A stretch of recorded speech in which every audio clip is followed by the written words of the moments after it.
विदर्भात उन्हाचा तडाखा कायम. रविवारी नागपूरचा पारा वाढून 41.2 अंशांवर. पुढचे 2 दिवस तापमान चढच राहण्याचा अंदाज. राज्यातील तापमानात वाढ होताना दुसरीकडे धरणातील पाणीसाठा झपाट्यानं खालावला. 50% असलेला पाणीसाठा आता 47%. प्रस्तावित पुरंदर विमानतळासाठी उद्यापासून भूसंपादनाची प्रक्रिया सुरू होणार. ड्रोनद्वारे सर्वेक्षण होणार. भूसंपादनासाठी 80 कोटी रुपये वर्ग.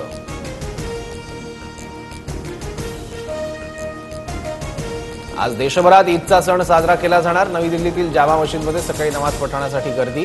ईदच्या पार्श्वभूमीवर महाराष्ट्रापासून बंगालपर्यंत कडक सुरक्षा व्यवस्था.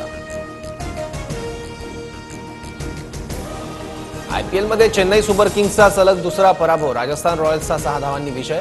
राजस्थानसाठी नितीश राणांची दमदार खेळी तर हसरंगाच्या 4 विकेट.